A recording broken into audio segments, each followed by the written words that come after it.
Welcome back to The Price of Business. I'm your host, Kevin Price, talking to you about you and your business. Going to spend some time talking to our guest today, Carlos Wallace, and he's involved in a lot of different things. He's an author, and he's involved in a lot of events here in the Houston area. He's involved in philanthropy and managing comedians, and so you got your fingers in a lot of stuff. Glad to have you on the program. Thanks for having me. Tell us a little bit about your background. Well, I'm a railroad engineer by trade, 20 years for Union Pacific. And about 7 years ago, a friend of mine contacted me about producing a show here in Houston. And I enjoyed it thoroughly. And that was his last show, but my first show, and hopefully many, many more. Yeah, very cool. And so you must have caught a bug of sorts. I did. I like to engage with people. And throughout the years, I've just found other ways to make comedy a memorable experience for all, not just those that attend the show, but maybe even the charities that we benefit, and just reaching out to different people. Now, you just this week had an event that you did. Talk about that. Yeah, we just had one last night. Another sold out show. Houston's been very good to us. I mean, for 2 straight years, about 28 shows straight, we've sold out.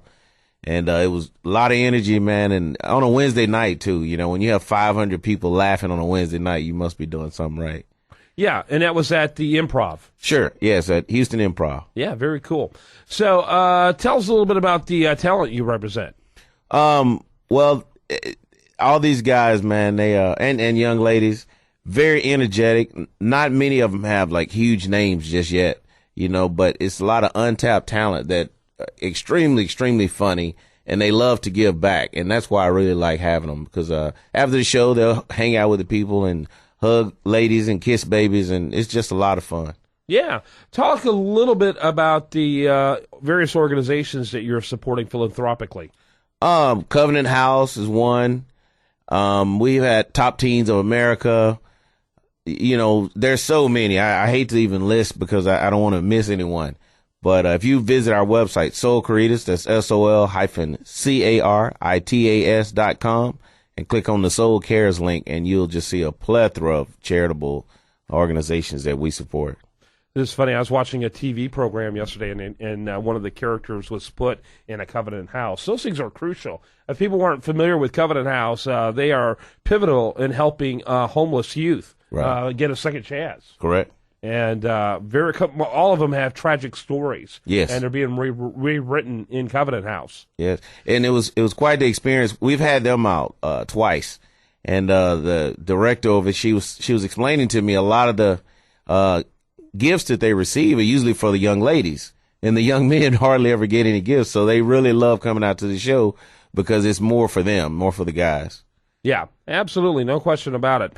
And talk about is it like a percentage of the proceeds go to these organizations? Or That's is that correct. How it typically works? I guess it may vary on the event. Right. Yeah. And what we do, we you know, at the end of the show, the host of the show will bring me up, and I will call up the director that's representing the charity and present them a check, but also give them a little time to explain what their charity represents. You know, my job, I like to just make sure we bring complete awareness. We want everyone to know that the charity is out there. Mm-hmm. Absolutely. By the way, in addition, you are an author. You have written, it appears to be a couple of books. No, one's a DVD. And, one's a DVD? Yes, sir. The Man on a Mission, it's a DVD with all the charities at that time, up to that time. And it's just a well-produced DVD, and it just explains our mission. And then the book, I just had a book published February the 14th. Life is not complicated. You are. Yeah. Talk a little bit about the book. It's a series of stories, 13 chapters, and it talks about overcoming adversities and different challenges, and just creating a mind state of keeping everything positive and looking at things in a positive way.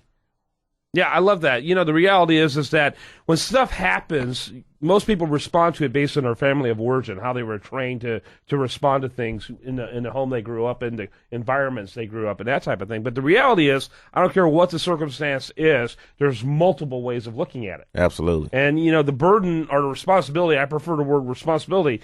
The responsibility is on me to find a way to look at it that's going to benefit the way I go forward. That's correct. And so, so a client disappears, or, you have a client that, is no longer going to be a client. More than likely, if you look at the history of that client, probably wasn't the greatest client anyway, especially if you tried to make that client happy and they didn't even show up in order to become happy. There's always a way of looking at it. So that client has freed up room for you to find the client that's really going to be one that's going to benefit from what you do. And so there's always an upside to every downside. That's correct. I tell people, I speak with different groups, and I spoke with a group of sales ladies not long ago. And one lady was saying how her being overweight was discouraging, and some people would not do business with her or let her represent them. And I said, for that one person that tells you no, there's 10 that'll tell you yes. Right. Don't concentrate on the one no. Go find the 10 yeses. And right. It just training your brain in a different way. Well, and there's just tons of people that would either have sympathy or empathy because they are in the same position. Correct. They have instant relation to. Correct. So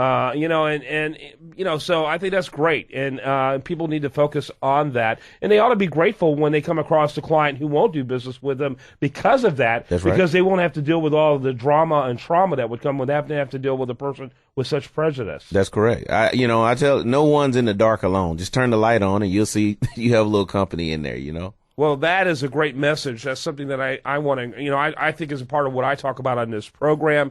Life is meant to be enjoyed, but really you're the one who's responsible to enjoy your life. That's and that correct. comes down to how you interpret what happens in your life. That's correct. So that's very cool. Very cool. What do you got coming up down the pike? Well, I have a trip to Cancun. We produce a show out Memorial Weekend, and also have a book signing coming up in New York. Mother's Day weekend. So it's just been a busy year so far. It's great. I love it.